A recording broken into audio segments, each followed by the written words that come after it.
یہ اولاد کے ساتھ ہمدردی نہیں ہے، ساری رات اولاد جاگتی رہے اور جب نماز کا وقت آ جائے تو ماں کہتی ہے بیٹے سو جا، اب تو اذان کا وقت ہو گیا۔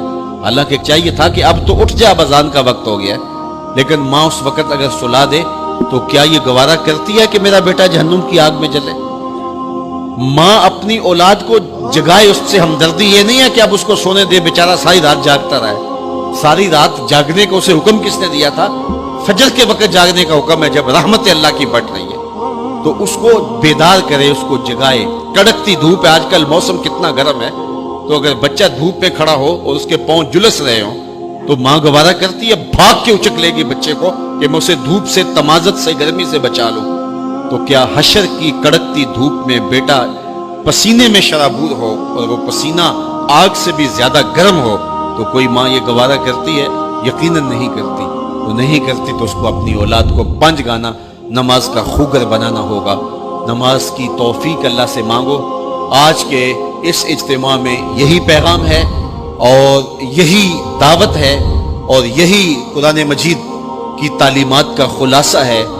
ایک بار نہیں، دو بار نہیں، 10 بار نہیں، 20 بار نہیں، 100 بار نہیں، قرآن و حدیث کے اندر 750 مرتبہ نماز کا حکم آیا ہے۔ اب ذرا غور کیجئے، ایک مرتبہ کہہ دینا کیا کافی نہیں ہے؟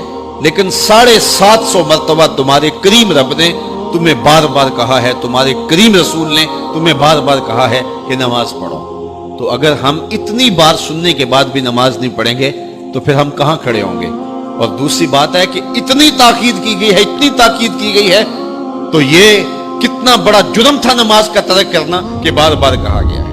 جب آگے سامنے آگ جل رہی ہو اور کوئی دوڑ کے چھلانگ لگانا چاہ رہا ہو تو پھر ماں کی ممتا اتنی ہوتی ہے کہ اس کو 100 بار بھی روکنا پڑے تو بچے کو روکتی ہے، اس لیے وہ جانتی ہے کہ آگے آگ ہے، اور اگر میں اس کو نہ روک پائی تو سیدھا آگ میں چھلانگ لگائے گا۔ اللہ ماں سے بھی زیادہ پیار کرتا ہے، رسول اللہ ماں سے بھی زیادہ پیار کرتے ہیں، اس لیے ایک بار نہیں، 2 بار نہیں، 10 بار نہیں، 100 بار نہیں، 750 مرتبہ کہا کہ تمہاری نماز نہیں چھوٹنی چاہیے۔ رسول کریم صلی اللہ علیہ وسلم نے ارشاد فرمایا، اگر تم میں سے کسی شخص کے دروازے کے سامنے سے نہر گزرتی ہو اور وہ دن میں 5 مرتبہ وہاں سے غسل کرتا ہو، صحابہ مجھے بتاؤ اس کے بدن پہ کوئی میل کچیل رہے گا؟ تو صحابہ نے عرض کی، اے اللہ کے رسول، اس کے بدن پہ کوئی میل کچیل نہیں رہ سکتا جو دن میں 5 مرتبہ غسل کرتا ہے۔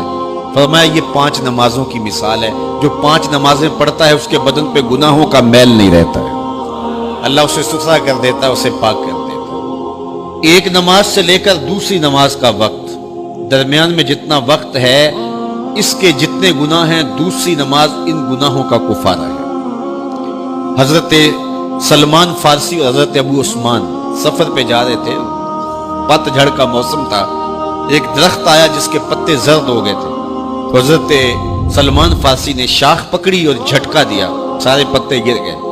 تو کہا، ابو عثمان تو نے مجھے پوچھا نہیں کہ یہ میں نے کیوں کیا ہے؟ حضرت ابو عثمان نے کہا، میں نے نہیں پوچھا، آپ بتائیں آپ نے ایسا کیوں کیا ہے؟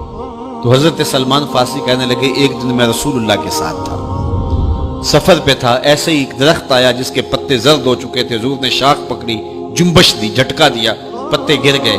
حضور نے مجھے دیکھا اور کہا، اے سلمان تو نے مجھے پوچھا نہیں کہ میں نے ایسا کیوں کیا ہے؟ تو میں نے کہا، بندہ نواز آپ بتا دیں آپ نے ایسا کیوں فرمایا ہے؟ فرمایا، سلمان جس طرح میں نے اس شاخ کو جنبش دی اور اس پر کوئی بھی پتا نہیں رہا، سارے گر گئے، جب بندہ نماز کے لیے کھڑا ہو جاتا ہے بدن کے سارے گناہ جڑ جاتے ہیں۔